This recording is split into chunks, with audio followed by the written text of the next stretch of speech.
Hello hello hello hello. नमस्कार सभी को, नमस्कार। भाई किसी बच्चे क्लास स्टार्ट हुई है क्या? अगर आप मुझे देख पा रहे हो, सुन पा रहे हो, यार कैसे पूछूं आपसे ना, कमेंट भी तो नहीं आ रहे।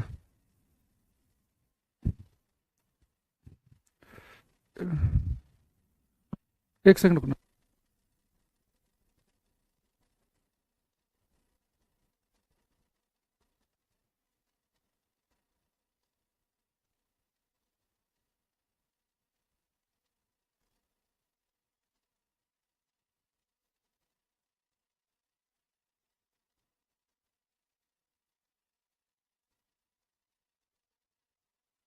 हाँ चलो, क्लास तो स्टार्ट हो गई है। मैंने अपने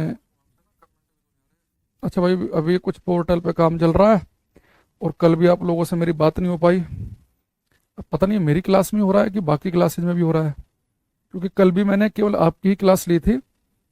उसके बाद मैंने कोई क्लास नहीं ली थी, फिर मेरी ऑफलाइन क्लास थी। तो मुझे पता चल जाता है कि और बैच में भी ऐसे ही है क्या। और आज भी आपके साथ मेरी पहली ही क्लास जो है आपके बैच में ही है।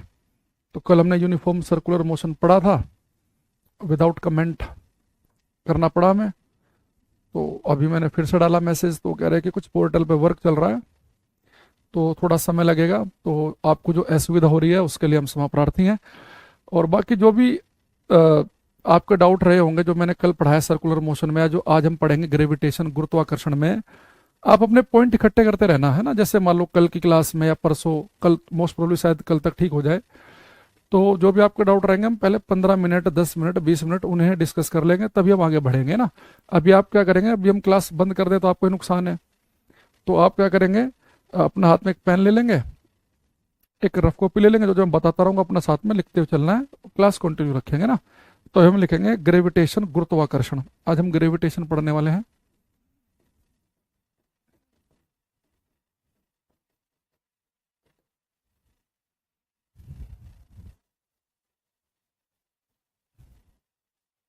गुरुत्वाकर्षण।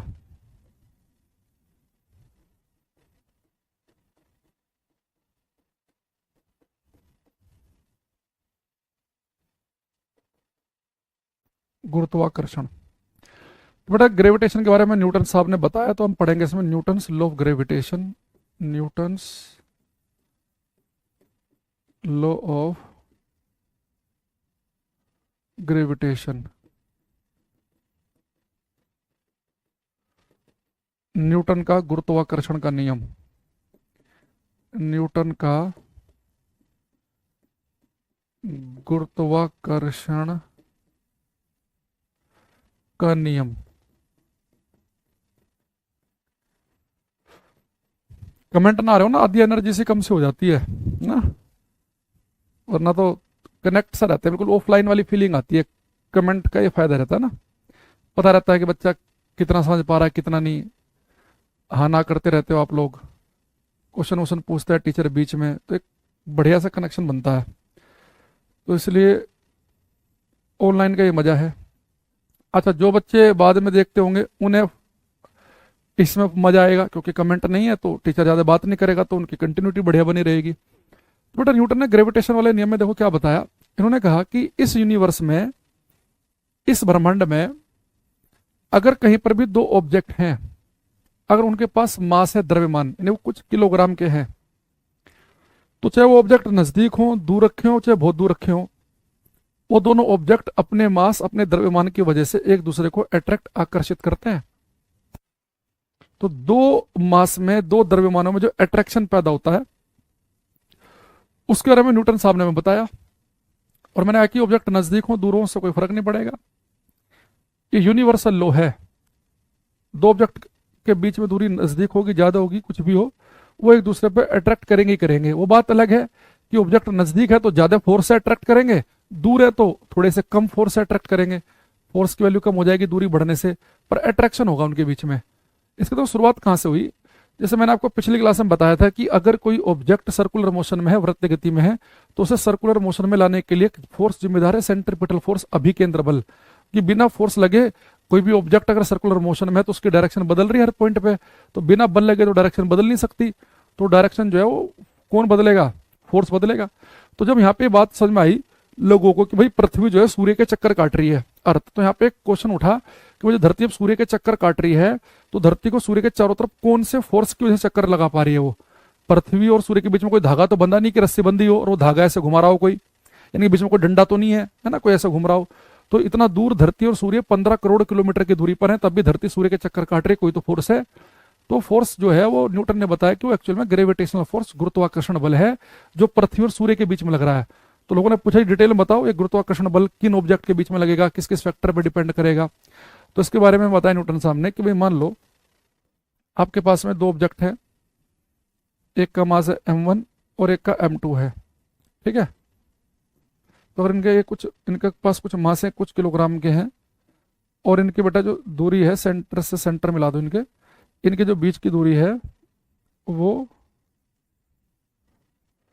r है। तो दो ऑब्जेक्ट के बीच में, दो वस्तुओं के बीच में उनके द्रव्यमान की वजह से जो फोर्स लगते हैं, ये फोर्स बेटा दोनों मास के, दोनों द्रव्यमान के प्रोडक्ट के समानुपाती होते हैं। दोनों मास के, दोनों के द्रव्यमान के गुणनफल के समानुपाती।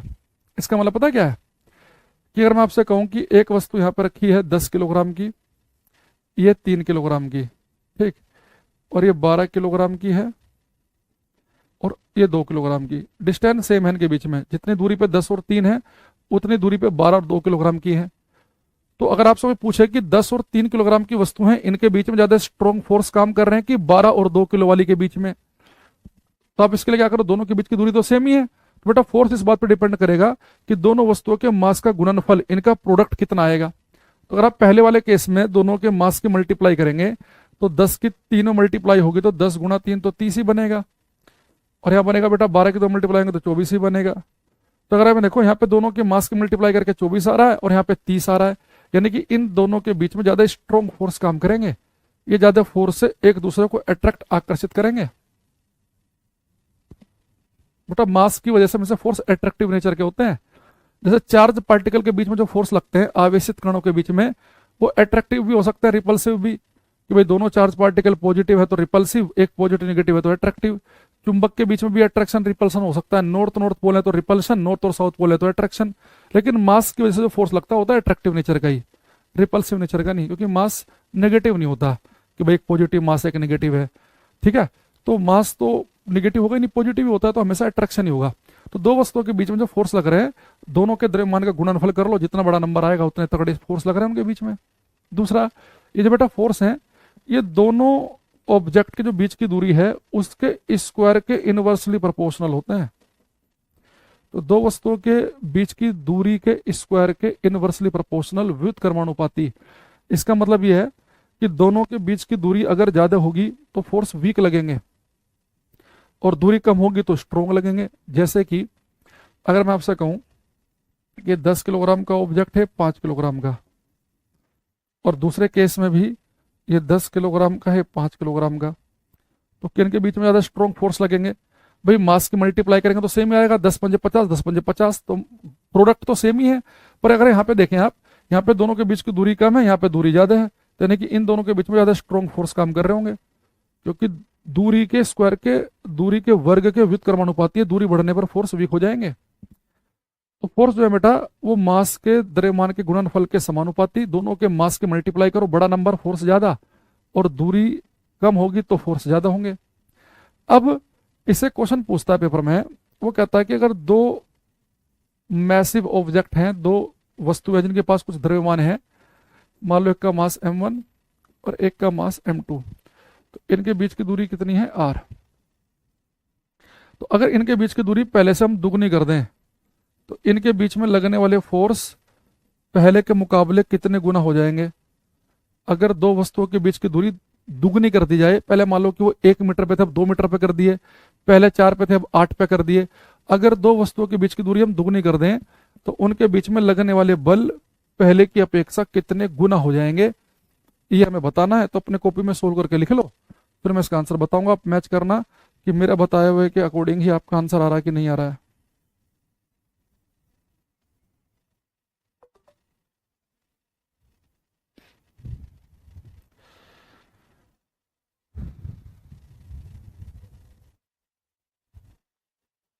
अब देखो बेटा, आपने देखा कि दो ऑब्जेक्ट हैं, इनके बीच की आपने दूरी कर दी डबल, तो फोर्स पे क्या प्रभाव पड़ेगा, है ना। तो आप सभी को पता है कि फोर्स जो है वो दूरी के स्क्वायर के इनवर्सली प्रोपोर्शनल है। अब बेटा आपने दूरी डबल की है, डबल है ना, तो दूरी तो नीचे लिखा हुआ है, तो डबल दूरी पे स्क्वायर, तो डबल पे भी तो स्क्वायर करना पड़ेगा, तो कितना आ जाएगा 1/4। यानी दोनों के बीच में जो फोर्स लग रहे हैं वो पहले की अपेक्षा 1/4 हो जाएंगे, एक चौथाई रह जाएंगे। तो दूरी डबल करने पर फोर्स पहले से 1/4 रह गया है। और वैसे भी समझना, इतना तो पहले दिमाग लगाना कि दूरी ज्यादा करने पर फोर्स कम आना चाहिए, तो कमी तो आया है 1/4, 1/4 हो गया। ये 1/2 मत कर देना कि आर पे स्क्वायर है तो दुगना करेंगे तो दुगने पे भी स्क्वायर करना पड़ेगा। ऐसे अगर आपसे पूछ ले कि दो ऑब्जेक्ट है उनके बीच की दूरी पहले की आधी कर दें, तो उनके बीच में जो फोर्स लगेंगे, फोर्स वो कैसे डिपेंड करेंगे। तो बेटा दूरी कर दी अपने आधी, तो दूरी फॉर्मूले में नीचे लिखा गया है, तो आधा भी नीचे लिख देंगे तो उसका स्क्वायर कर देंगे, तो 1/4 कर देंगे, 4 लिख दिया ऊपर, तो फोर्स पहले के 4 गुना हो गया।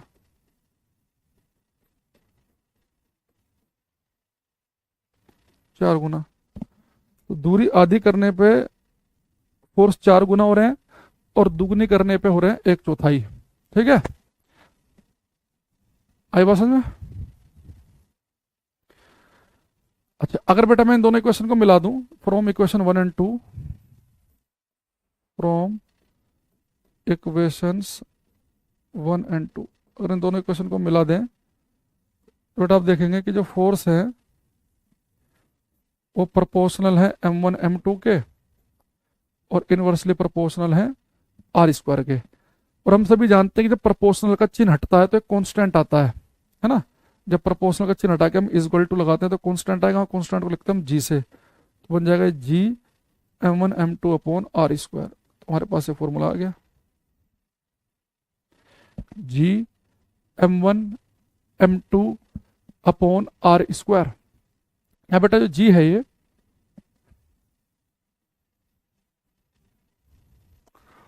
इस जी को हम बोलते हैं universal gravitational constant. Capital G को कहा जाता है यूनिवर्सल ग्रेविटेशनल कांस्टेंट,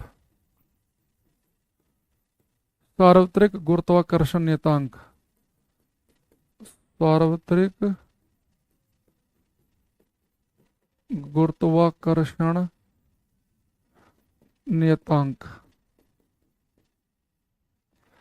और इसकी वैल्यू होती है 6.67 गुणा 10⁻⁻11 newton metre square upon kilogram square.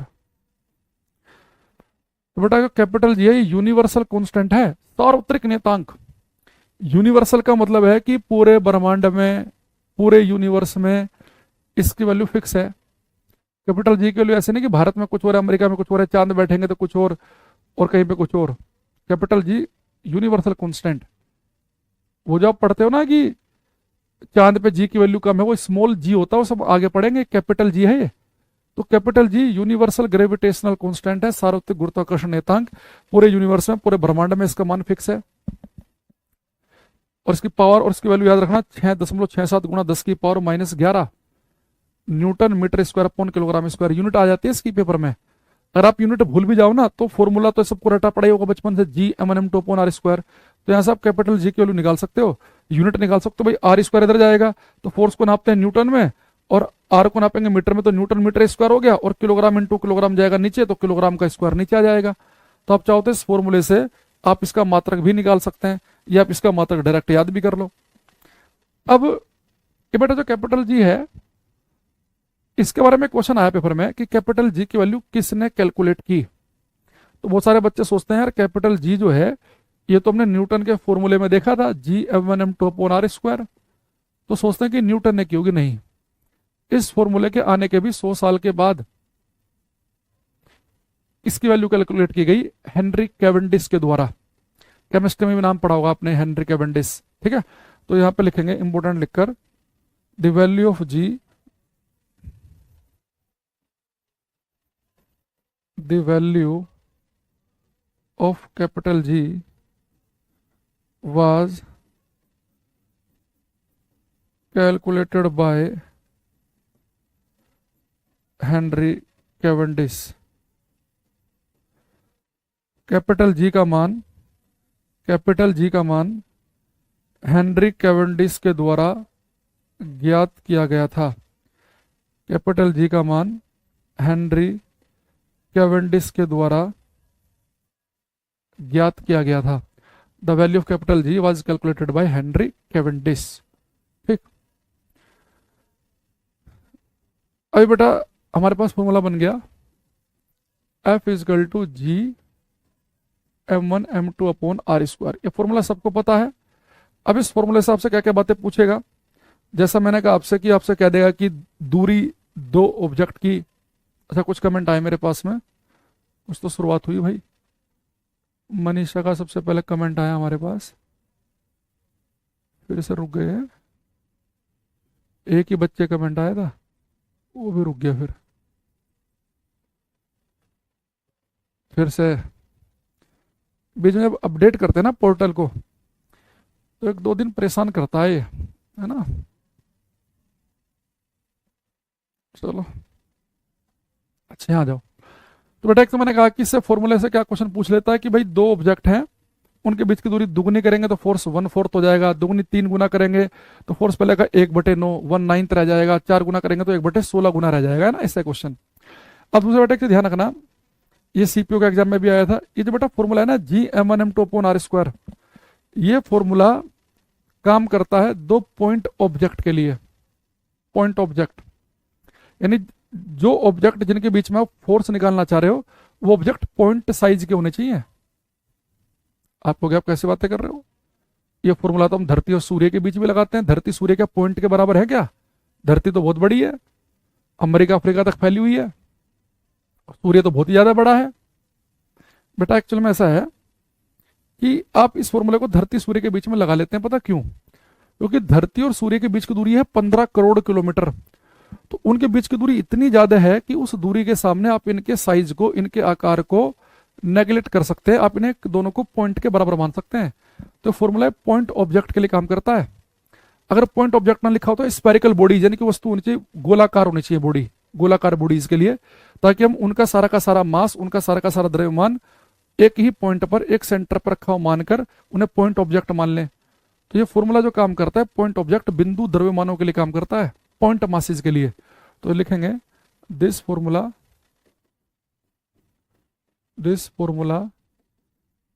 Is valid only for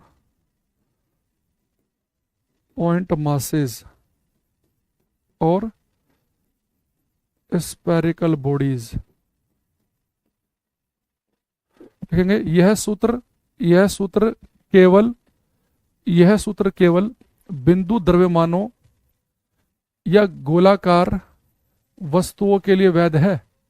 यह सूत्र केवल बिंदु द्रव्यमान का मतलब यह है कि हम ये मान लें कि कोई वस्तु का द्रव्यमान एक बिंदु पर रखा है, यानी कि वो पॉइंट के बराबर है वस्तु। यह सूत्र केवल बिंदु द्रव्यमानों या गोलाकार वस्तुओं के लिए वैध है, ये ध्यान रखना है। दूसरा बेटा जो ग्रेविटेशनल फोर्स है, अगर उसमें आपसे पूछा जाए कि क्या ये इस बात पर डिपेंड करता है क्या कि दोनों बॉडीज के बीच में मीडियम माध्यम कौन सा भरा हुआ है, आप कहेंगे नहीं। ग्रेविटेशनल फोर्स को इस बात से मतलब है कि दोनों के बीच की दूरी क्या है, उनके मास क्या है। इस बात से बिल्कुल मतलब नहीं है कि उनके बीच में हवा है कि वैक्यूम है कि क्या मीडियम है। जबकि अगर आप पढ़ो इलेक्ट्रिक फोर्स, दो चार्ज पार्टिकल Q1 Q2, दो आवेशित कणों के बीच में जो बल लगते हैं ना, वो इस बात पर डिपेंड करते हैं कि उनके बीच में क्या मीडियम है। लेकिन ग्रेविटेशनल फोर्स डिपेंड नहीं करते इस बात पे कि बीच में मीडियम है कि नहीं है। Gravitational forces does not depend on the medium present between two bodies. दो बिंदुओं के बीच में क्या माध्यम है वो इंपॉर्टेंट नहीं है यहाँ पे। तो यहाँ पे लिखेंगे हम gravitational forces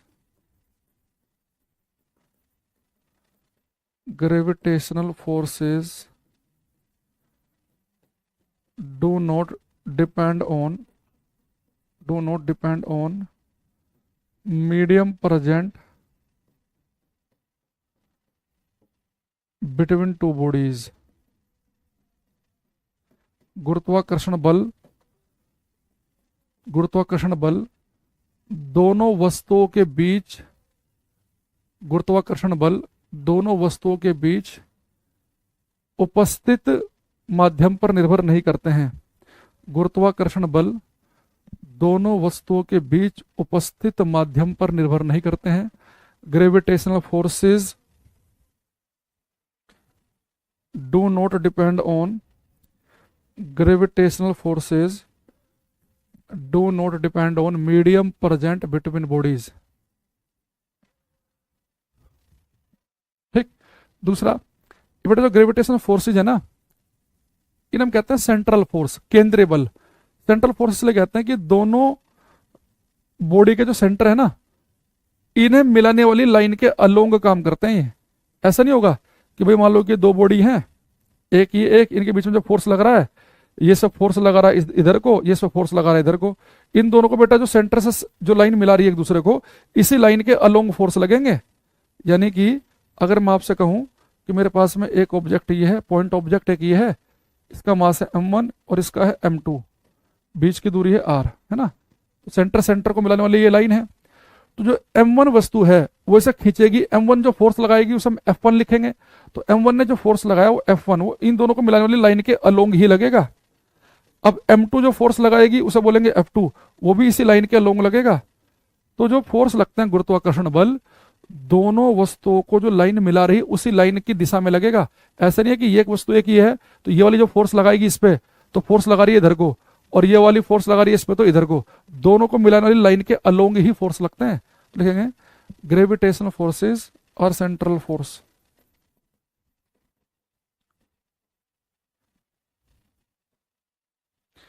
gravitational forces, gravitational forces और सेंट्रल फोर्स। गुरुत्वाकर्षण बल केंद्रीय बल है। तो बेटा केंद्रीय बल तो मैंने कह रहा है क्योंकि दोनों के सेंटर को मिलाने वाली लाइन के ही अनुदिश कार्य करेंगे, दोनों वस्तुओं के सेंटर को मिलाने वाली लाइन के अलोंग ही काम करेंगे। तो इन दोनों को जो लाइन मिला रही है वो लाइन ये है, तो फोर्स इसी लाइन के अलोंग ही दिख रहे हैं आपको। मैंने ये नहीं कहा कि इसको फोर्स इधर को लगेगा, इस पे इधर को लगेगा, है ना। अच्छा, फोर्सेस को बेटा हम दो कैटेगरी में और बांटते हैं कि वो कंजर्वेटिव फोर्स है कि नॉन कंजर्वेटिव फोर्स है, वो संरक्षी बल है कि असंरक्षी बल है। तो कंजर्वेटिव फोर्स वो होते हैं जो कि पाथ पर, रास्ते पर निर्भर नहीं करते, है ना। तो ग्रेविटेशनल फोर्सेज को इस बात से मतलब नहीं है कि इन दोनों वस्तुओं के बीच में बेटा दूरी जो है वो कैसे बनी, ये ऑब्जेक्ट और एक ऑब्जेक्ट ही है, इस ऑब्जेक्ट को आप ऐसे लेके यहाँ पे रखा या ऐसे ले जाके यहाँ पे रखा, बस आपको देखना कि दोनों के बीच की डिस्प्लेसमेंट कितना है, उनके बीच का विस्थापन कितना है, उनके बीच की क्या स्ट्रेट लाइन से स्ट्रेट लाइन को मिलाएंगे तो वो डिस्टेंस कैसी है। अब ये हम ये नहीं देखेंगे कि एक वस्तु ये है तो इन दोनों के बीच में ये वस्तु ऐसे ऐसे करके यहाँ पर पहुंची है कि ऐसे ऐसे करके, यानी कि पाथ पे डिपेंड नहीं करते कंजर्वेटिव फोर्स। जैसे फ्रिक्शनल फोर्स है, घर्षण बल, वो नॉन कंजर्वेटिव है।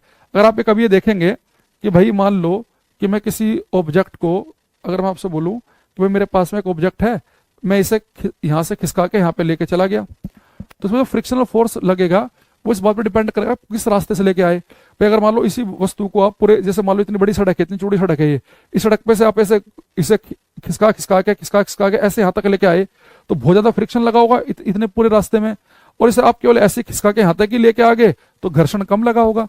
जब किसी चीज को आप जमीन पर रगड़ के लेके जाओगे, खींच के लेके जाओगे, तो जितना बड़ा आप रास्ता अपनाओगे उतना ज्यादा घर्षण लगेगा।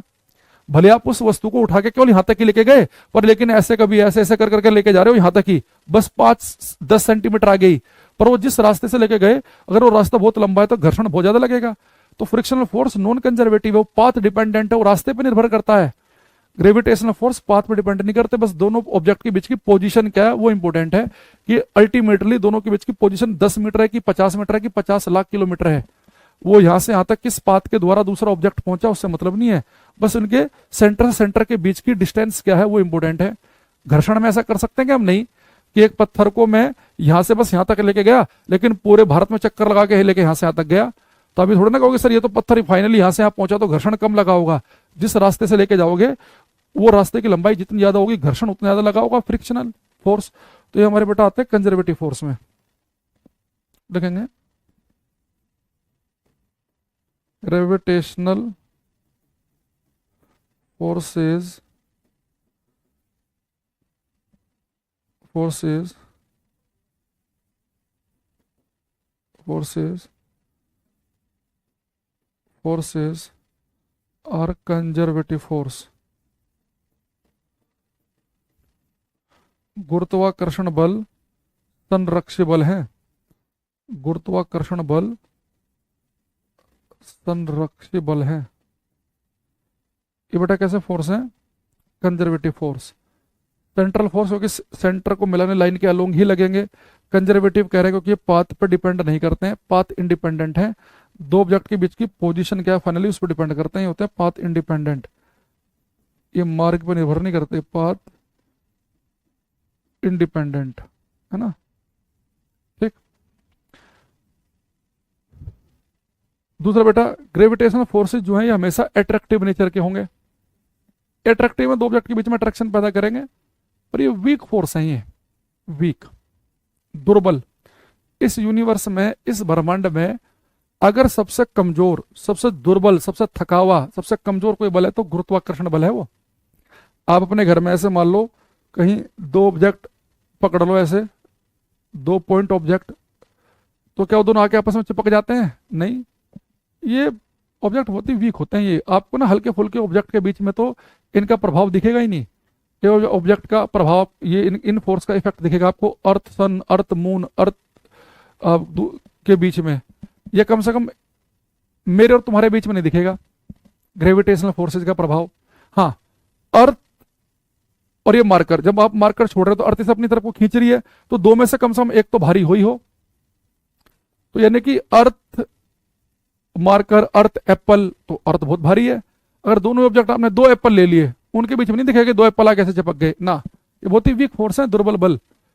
इनका इफेक्ट आपको बेटा तभी दिखेगा। देखो एक्चुअल में क्या होता है, आपको सोचो जी की जो वैल्यू है इसमें 10 की पावर -11 आ रहा है, तो जी की वैल्यू 10 की पावर -11 की वजह से फोर्स बहुत ही कमजोर बन जाते हैं।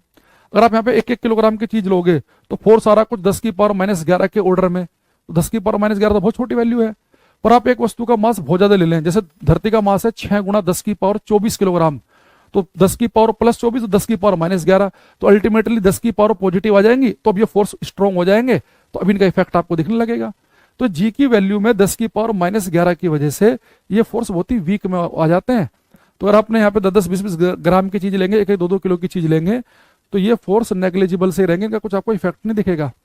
तो आप अर्थ सन लो, अर्थ मून लो, या अर्थ मार्कर ले लो, एक ऑब्जेक्ट तो कम से कम ज्यादा मास का हो कि वो जी की वैल्यू में जो 10 की पावर -11 है, उस -11 को खत्म करके 10 की पावर पॉजिटिव बनने लग जाए। भाई 10 की पावर -11 समझ लो ना, बहुत छोटी वैल्यू है 10 की पावर -11 ये, यानी कि इसे आप ऐसे लिख लो, और 10 की पावर 11 यानी कि जीरो लगा दो, 11, 1 2 3 4 5 6 7 8 9 10 11, तो कितना छोटा नंबर बनेगा। बहुत ही वीक फोर्स है ये ना। तो लिखेंगे gravitational forces are attractive and weak force. गुरुत्वाकर्षण बल दुर्बल और आकर्षित बल होते हैं। Gravitational forces are weak and attractive force. गुरुत्वाकर्षण बल दुर्बल और आकर्षित बल होते हैं। गुरुत्वाकर्षण बल, कर्षण बल दुर्बल और आकर्षित बल होते हैं, यानी कि आकर्षण पैदा करने वाले होते हैं। Weak and attractive. अगर आपसे कोई पूछ ले कि यूनिवर्स का, ब्रह्मांड का सबसे वीक फोर्स कौन सा है, तो भी ग्रेविटेशनल फोर्स बताएंगे। स्ट्रॉन्गेस्ट फोर्स को हम पढ़ते हैं जब मैं आपको इलेक्ट्रिसिटी चैप्टर पढ़ाऊंगा या पढ़ा दिया होगा, उसमें पढ़ते हैं, आता है कि न्यूक्लियर फोर्स, नाभिकीय बल। इस पूरे यूनिवर्स में, इस पूरे ब्रह्मांड में सबसे स्ट्रॉन्गेस्ट फोर्स, प्रबल बल पूछ ले कि प्रकृति का सबसे प्रबल बल स्ट्रॉन्ग कौन है, तो न्यूक्लियर नाभिकीय बल।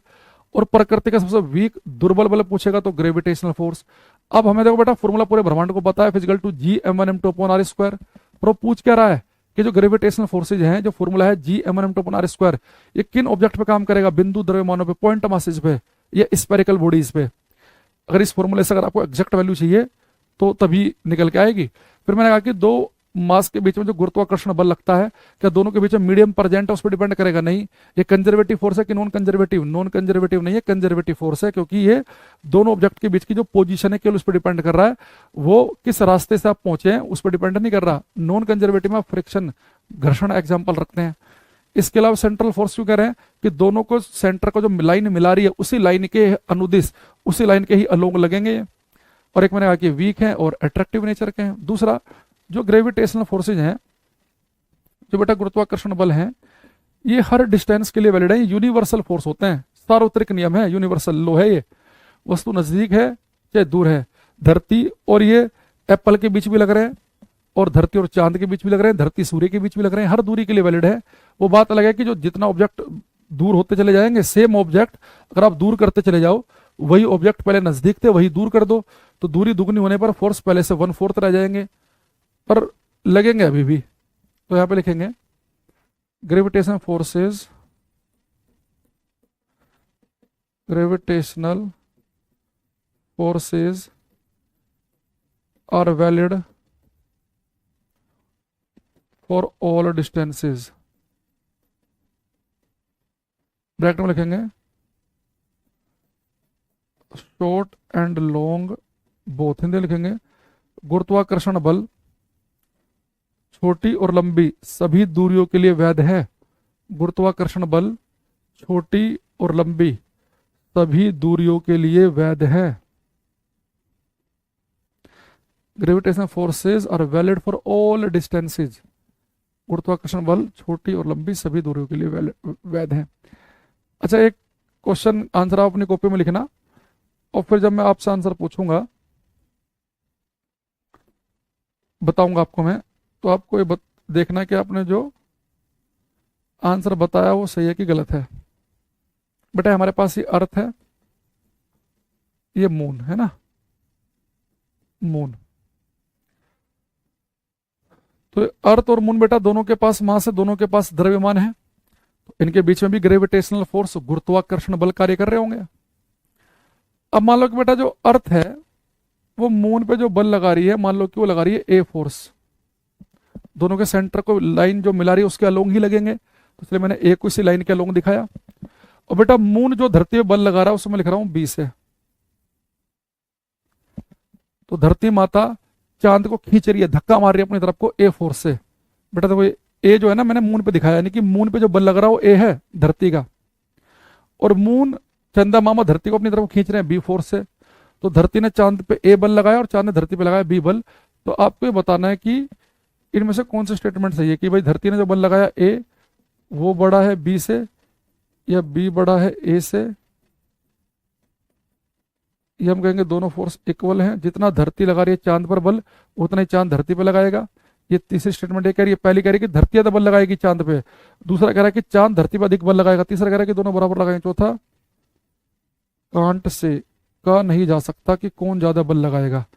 ये आपको बताना है, अपनी कॉपी में इसका आंसर लिख लो, ठीक है, सोचकर। फिर जब मैं आंसर बताऊंगा फिर आप मैच करना कि कितनों का ठीक हुआ है।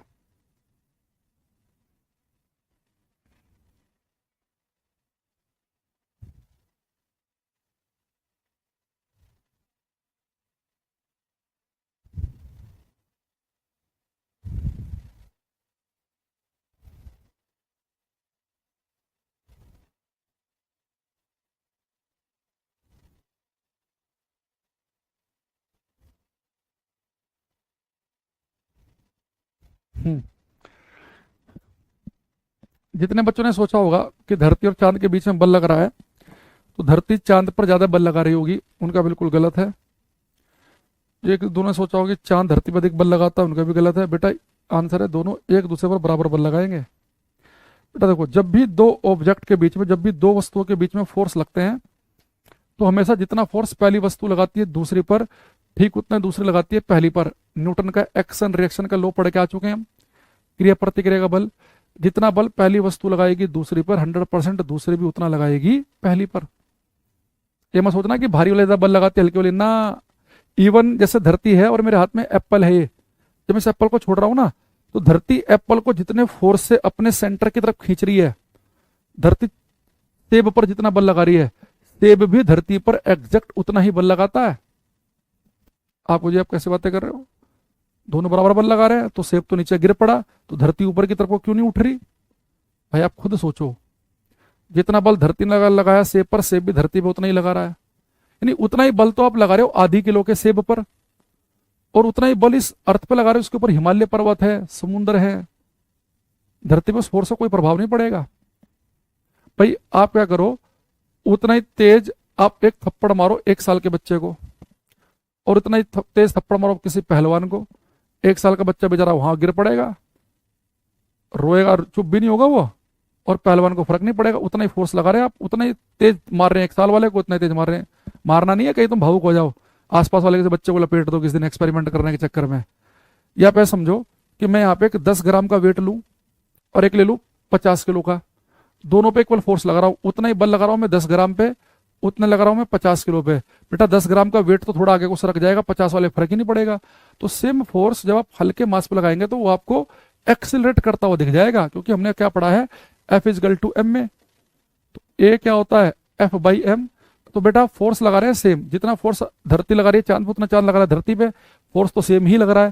तो बेटा इनमें जिसका मास कम होगा, जिसका द्रव्यमान कम होगा, उसके अंदर त्वरण एक्सेलरेशन ज्यादा पैदा होगा, वो आपको एक्सेलरेट होता हुआ दिखेगा।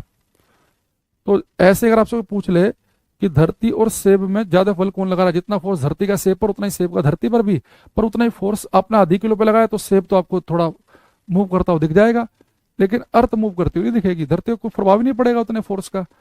तो जितना फोर्स पहली वस्तु लगाती है दूसरी पर, हमेशा बेटा उतना ही दूसरी लगाती है पहली पर।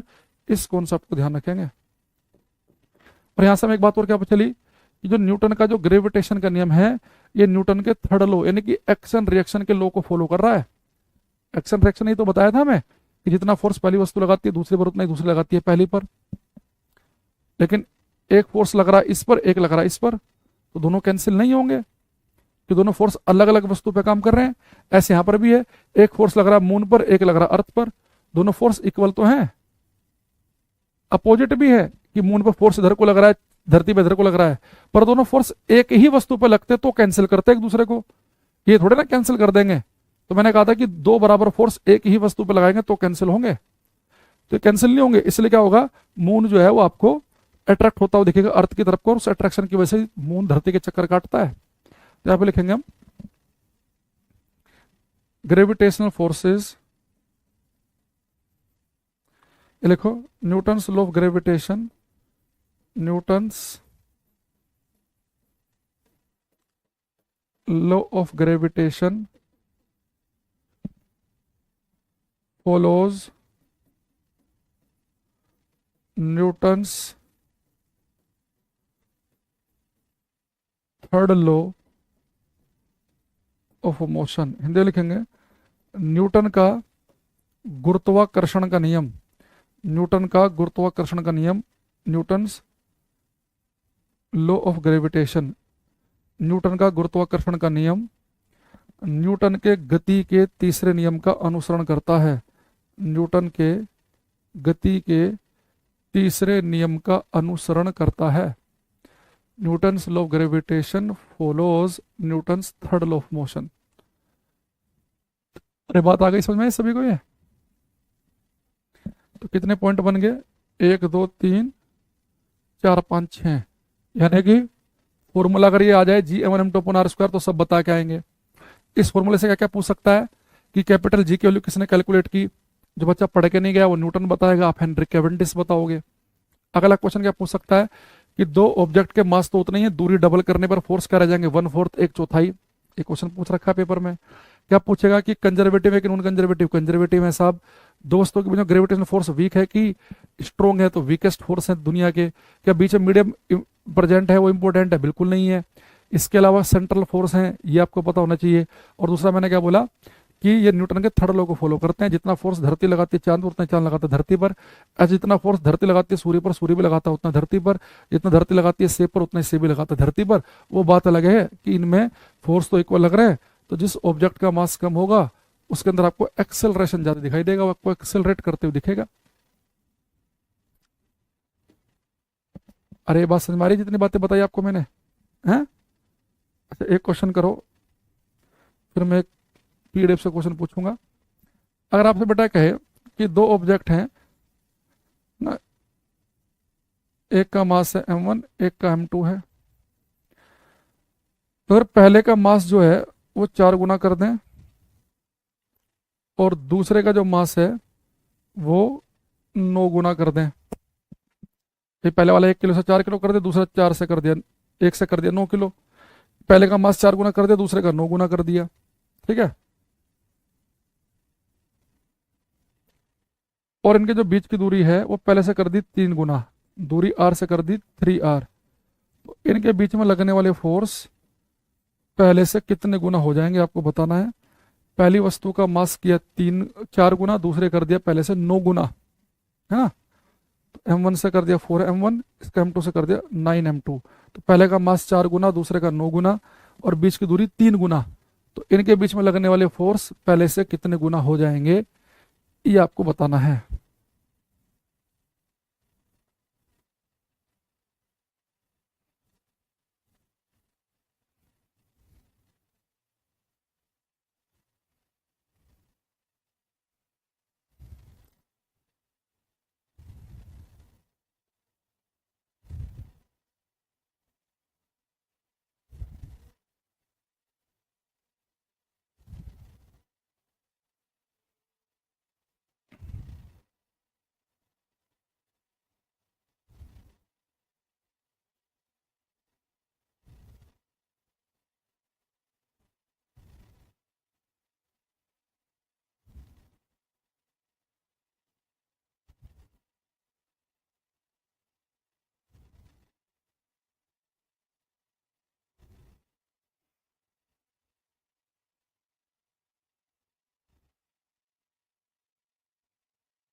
अब कुछ बच्चों ने सोल्व किया होगा, अब चेक करते हैं। देखो बेटा, दो वस्तुओं के बीच में जो फोर्स लगेंगे वो समानुपाती होते हैं, दोनों के मास की मल्टीप्लाई कर दो। पहले का मास कर दिया 4 गुना, दूसरा कर दिया 9 गुना। तो m1 m2 की जब मल्टीप्लाई करेंगे तो ये 4 गुना हो गया, तो m1 4 गुना तो 4 आ गया, m2 हो गया 9 गुना। बेटा दूरी के स्क्वायर के है इनवर्सली प्रोपोर्शनल, तो दूरी कितनी कर दी 3, तो 3 का स्क्वायर करेंगे तो 9 आएगा नीचे, तो 9 से 9 कट जाएगा, यानी इनके बीच में लगने वाले फोर्स पहले से 4 गुना हो जाएंगे भाई। क्योंकि यहाँ पे देखो बीच की जो दूरी है वो भी बढ़ा दी, तो दूरी का स्क्वायर तो फॉर्मूले में नीचे लिखा हुआ है, तो दूरी कर दी 3 गुना, तो 3 का स्क्वायर 9 तो आ गया ऊपर, नीचे आ गया सॉरी। लेकिन मास में तो बदल दिया, मास सेम नहीं है, पहले का 4 गुना, दूसरे का 9 गुना। तो 4 और 9 की मल्टीप्लाई ऊपर आएगी, क्योंकि m1 m2 तो फॉर्मूले में ऊपर है, तो 9 से 9 कट गया, यानी कि 4 गुना हो जाएगा पहले से, ठीक है। अब मैं यहाँ पर एक पीडीएफ खोलेंगे आपके सामने, हम इससे कुछ क्वेश्चन करेंगे।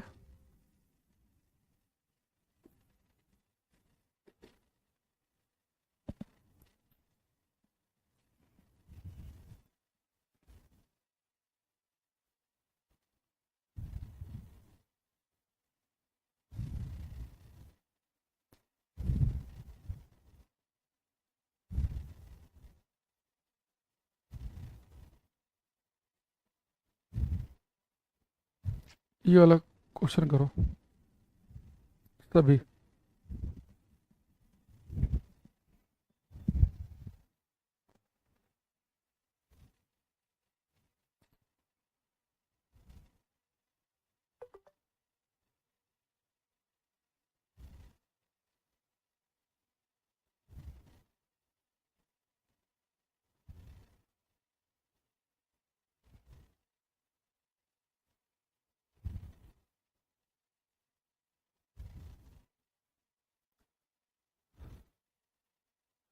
अपने कॉपी पे बेटा ABCD लिख लेना साइड में, फिर मैच करना जब मैं आंसर बताऊंगा।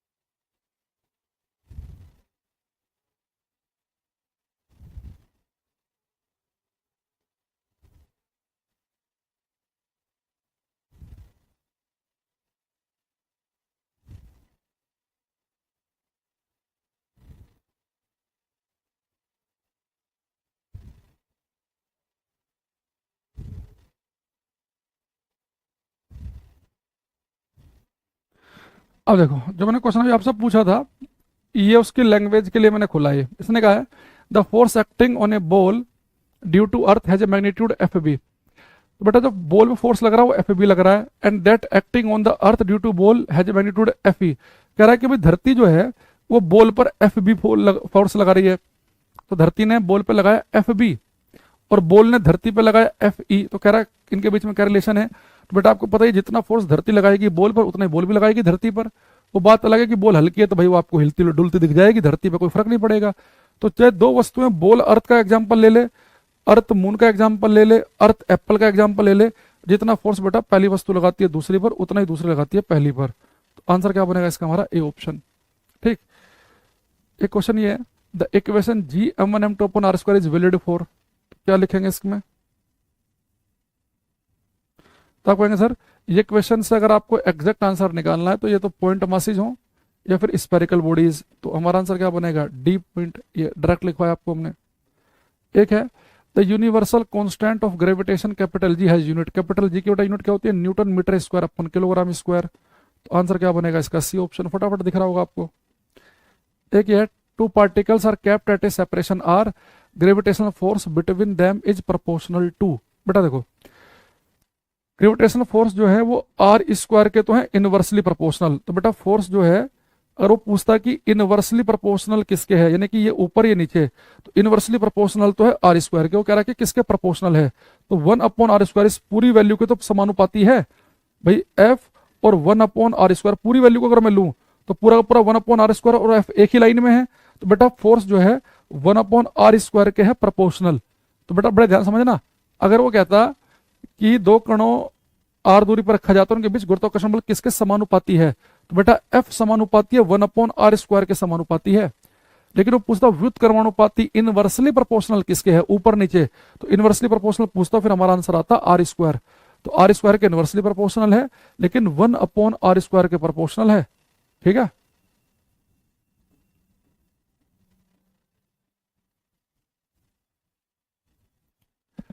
The force of gravitation between two bodies of mass 1 kg each kept at a distance of 1 metre. 1 metre की दूरी पर रखे 1 किलोग्राम द्रव्यमान के दो पिंडों के बीच गुरुत्वाकर्षण बल कितना है। तो 1 मीटर की दूरी पर रखे हुए हैं, 1 मीटर की दूरी पर रखे 1 किलोग्राम द्रव्यमान के, ये भी बेटा 1 kg का है, ये भी 1 kg का है, और बीच की दूरी कितनी है 1 मीटर। तो कह रहा कि उनके बीच में जो गुरुत्वाकर्षण बल है वो किसके बराबर होगा। करो ये।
क्लियर।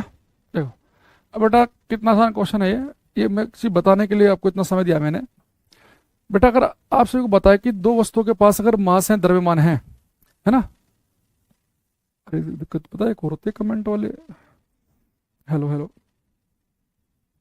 जो कमेंट नहीं आ रहे होते ना, पता चला कि बार इस बैटरी खत्म हो गई और आवाज ही नहीं जा रही, तो बच्चे बता देते हैं कमेंट करके जी साउंड नहीं आ रहा।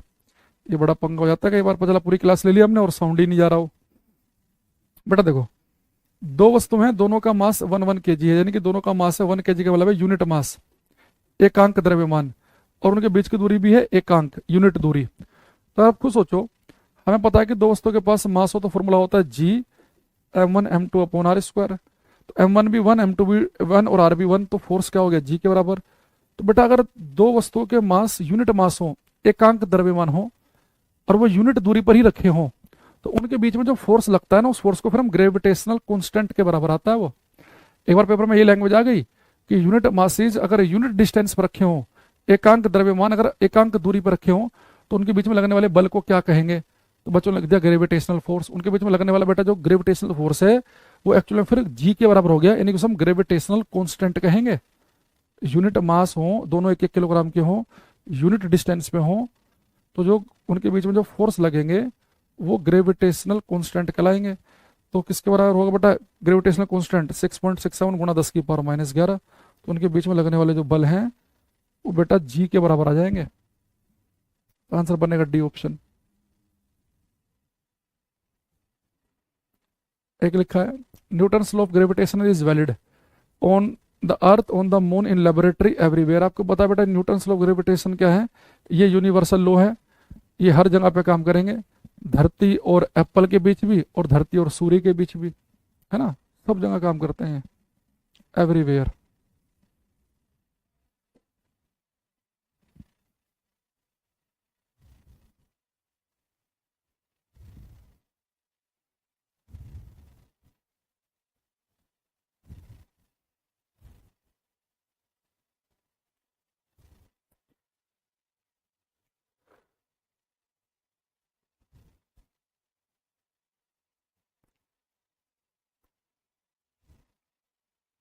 तो बेटा हमारे पास में जो फॉर्मूला था G m1m2/r²,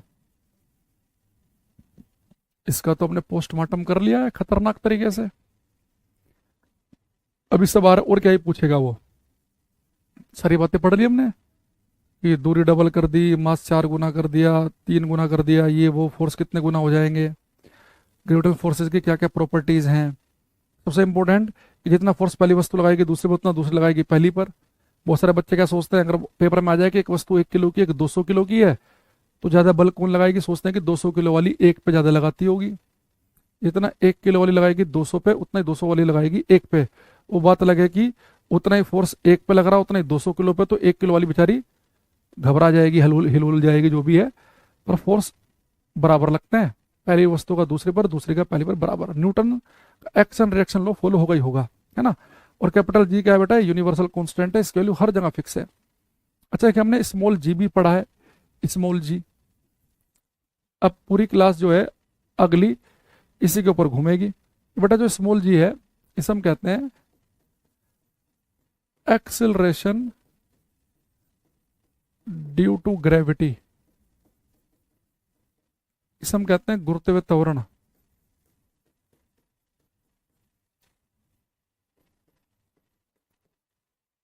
acceleration due to gravity, और जी की वैल्यू होती है 9.8 मीटर पर सेकंड स्क्वायर अर्थ के लिए।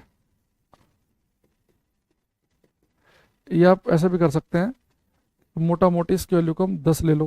तो बहुत बार तो न्यूमेरिकल में जी की वैल्यू 10 ही यूज करते हैं हम, ताकि कैलकुलेशन हमारी आसान रहे। तो बेटा इसका मतलब मैंने आपको बताया था कि जी की वैल्यू 9.8 का क्या मतलब है भाई? Acceleration due to gravity, gravity का मतलब होता है वो फोर्स, वो बल जो अर्थ लगाती है। अगर हम अर्थ प्लेनेट पे रहते हैं, हम अर्थ की बात ही करेंगे, तो बेटा अर्थ किसी वस्तु पर जो फोर्स लगा रही है, जैसे मैं मार्कर छोड़ रहा हूं, मैं नीचे क्यों आ रहा है साहब? ग्रेविटी की वजह से। एप्पल नीचे क्यों गिर रहा है? ग्रेविटी की वजह से। हर चीज नीचे क्यों गिर रही है? ग्रेविटी। ग्रेविटी क्या है?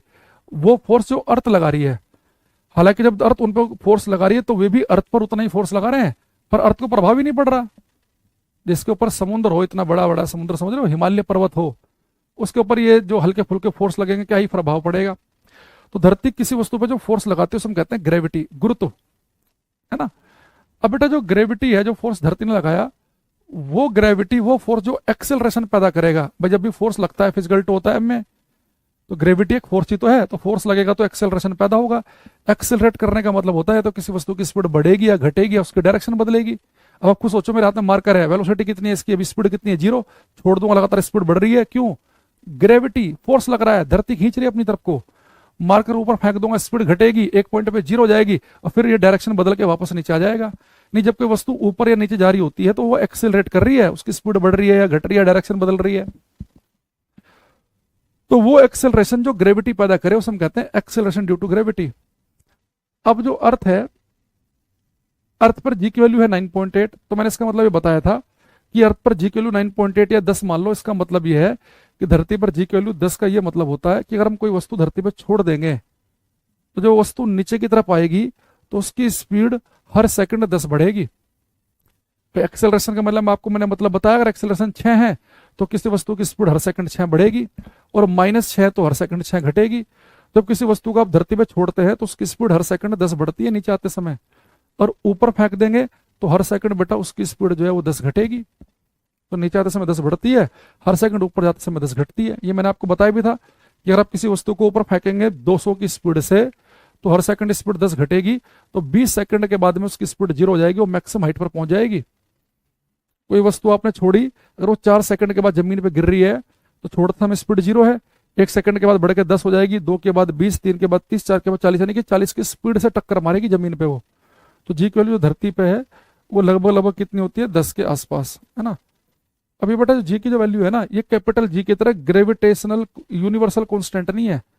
इसकी वैल्यू बेटा अगर आप जाएंगे मून पे, तो मून की जो जी की वैल्यू है वो है बेटा धरती पे जी की वैल्यू की 1/6, यानी जी की वैल्यू धरती पे 9.8, यहाँ पे कितनी है 1/6। सोल्व करेंगे तो 6 कम 6 3, 6 छंग 36, यानी 1.63 के आसपास आएगी। यानी अगर मैं चांद के ऊपर पहुंच जाऊं और चांद पे किसी वस्तु को छोड़ दूं तो बेटा वस्तु बहुत ही आराम आराम से आपको चांद की तरफ को आते हुए दिखेगी, क्योंकि चांद पर जी की वैल्यू 1.63 है, यानी हर सेकंड उसकी स्पीड 1.63 बढ़ेगी। अगर कोई वस्तु चांद पे छोड़ दी जाए, जब वो वस्तु नीचे की तरफ आ रही होगी तो उसकी स्पीड हर सेकंड 1.63 बढ़ेगी, और ऊपर जाते समय 1.63 घटेगी, यानी वस्तु चांद पे आराम आराम से नीचे आएगी, आराम आराम से ऊपर जाएगी। तो अगर हमें चांद पे क्रिकेट मैच खेलना हो तो वहाँ 11 प्लेयर की जरूरत नहीं है, 5-6 प्लेयर से भी पूरे बड़े ग्राउंड में काम चल सकता है। आपने शॉट मारा ऐसे तो बेटा वो बॉल धीरे धीरे ऊपर जाएगी और धीरे धीरे नीचे आएगी। पचला बंदा खड़ा है उधर लॉन्ग ऑफ पे, और वो भाग के लॉन्ग ऑन वाला कैच पकड़ लेगा, क्योंकि बॉल आराम आराम से ऊपर जा रही है और आराम आराम से नीचे की तरफ आ रही है। लेकिन बेटा अगर आप चले जाओ जुपिटर पे, जुपिटर जुपिटर पे जी की वैल्यू है लगभग 25 के आसपास। यानी कि अगर आप जुपिटर पे हैं, बृहस्पति ग्रह पे हैं, और आपके हाथ से कोई चीज छूट जाए, हर सेकंड उसकी स्पीड 25 बढ़ेगी नीचे आते समय, और ऊपर जाते समय हर सेकंड 25 घटेगी। तो जुपिटर पर कोई आपने पत्थर इतनी हाइट से भी छोड़ दिया ना, इतनी स्पीड से नीचे आके गिरेगा भाई साहब, अगर वो पैर वैर पे लग गया ना बस हालत खराब कर देगा। और किसी पत्थर को बहुत ऊपर भी नहीं पहुंचा सकते आप जुपिटर पे, क्योंकि तुरंत ऊपर जाती है, हर सेकंड स्पीड 25 घटेगी, बस थोड़ी सी हाइट ऊपर जाएगा और फिर तुरंत नीचे आना शुरू कर देगा। तो अलग अलग प्लेनेट पर जी की वैल्यू अलग अलग है। तो जो स्मॉल जी है, जो एक्सेलरेशन, जो ग्रेविटी पैदा करती है, तो हर एक प्लेनेट की, हर एक ग्रह की जो ग्रेविटी है अलग अलग एक्सेलरेशन पैदा करेगी। तो कोई चीज धरती पर जैसे गिरती हुई दिख रही है, बिल्कुल वैसी मून पर नहीं दिखेगी, वैसे आपको जुपिटर पे दिखेगी, वैसे आपको मंगल पे दिखेगी, वैसे बुध पे दिखेगी। हर एक प्लेनेट पे जी की वैल्यू का मान अलग अलग है। अब जी की वैल्यू हर एक प्लेनेट पर अलग अलग है, यानी किसी फैक्टर पर डिपेंड कर रही है, जो हर एक प्लेनेट के पास अलग अलग है, इसलिए जी की वैल्यू भी अलग अलग आ रही है। बेटा जो जी की जो वैल्यू है ना, इसका फॉर्मूला बनता है, स्मॉल जी का फॉर्मूला होता है कैपिटल जी m/r²। यहाँ पे m का मतलब है मास ऑफ प्लेनेट, ग्रह का द्रव्यमान,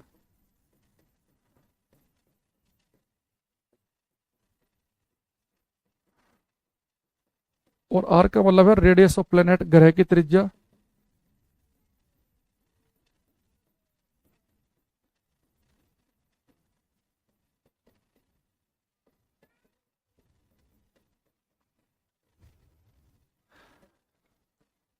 अगर देखो बेटा, अभी बेटा जो कैपिटल जी है तो कांस्टेंट है, हर एक जगह सेम है, इसकी वैल्यू तो भूल जाओ।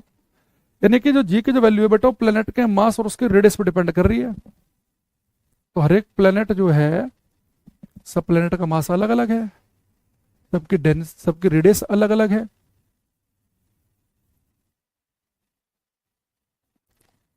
हर एक प्लेनेट का बेटा मास अलग अलग, सबकी रेडियस अलग अलग, तो इसलिए सब पे जी की वैल्यू अलग अलग है।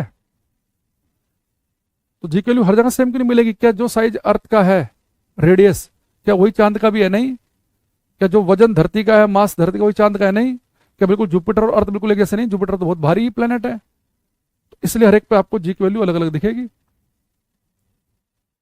यहाँ पे एक चीज समझ सकते हैं कि भाई डेंसिटी क्या होती है? डेंसिटी होती है मास इंटू वॉल्यूम। घनत्व क्या होता है? द्रव्यमान गुणा आयतन। तो जितने भी हमारे प्लेनेट हैं वो सब हैं गोलाकार शेप में, स्पेरिकल शेप में। तो स्पेयर का वॉल्यूम होता है 4/3 πr³ अब देखो डेंसिटी में बेटा वस्तु का मास भी आ गया, रेडियस भी आ गई।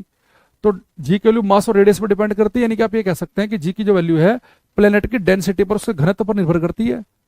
हर एक प्लेनेट बराबर डेंस नहीं है, किसी की डेंसिटी ज्यादा हो, किसी की कम होगी। तो जी की जो वैल्यू है आपको ये लिखा मिल सकता है कि उस प्लेनेट के मास या रेडियस पर निर्भर करती है, ये भी लिखा मिल सकता है कि उस प्लेनेट के घनत्व पर, उसकी डेंसिटी पर निर्भर करती है। अलग अलग प्लेनेट का मास और रेडियस अलग अलग होने की वजह से सब जगह जी की वैल्यू अलग अलग है। अब जैसे यहां से अगर मैं एक क्वेश्चन पूछूं आपसे,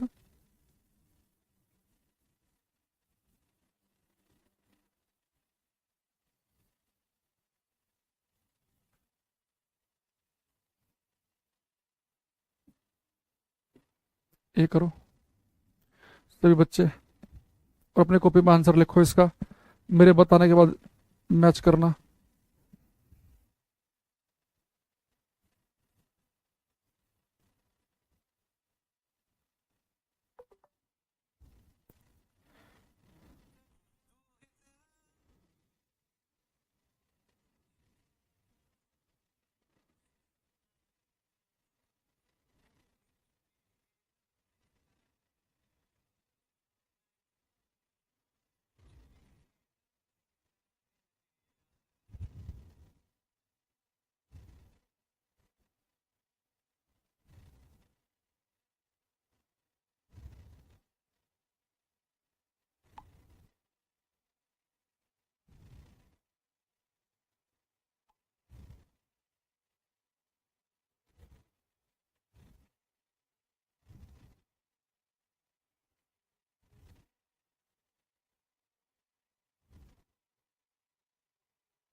हम्म, बेटा इसने क्या लिखा है? Consider heavenly bodies that has mass 2 me and radius 2 re, where me and re are the mass and radius of the earth respectively, the acceleration of due to gravity at the surface of this heavenly bodies। कह रहा है कि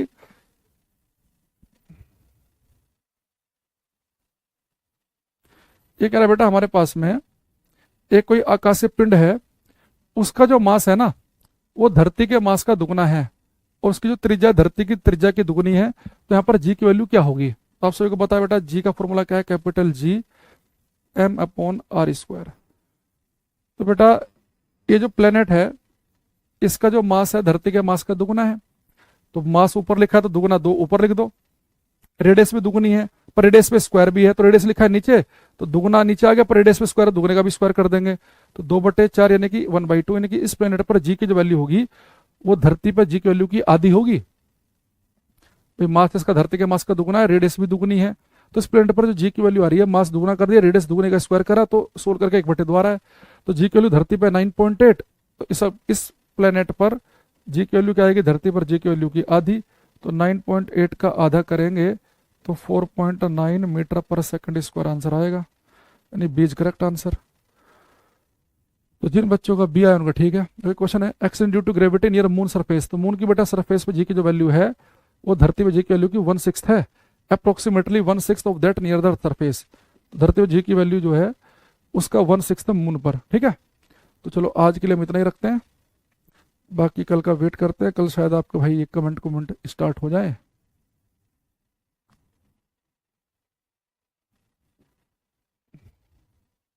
मुझे लगा था यार आज तो हो ही जाएंगे, कल चलो एक दिन दिक्कत आ गई।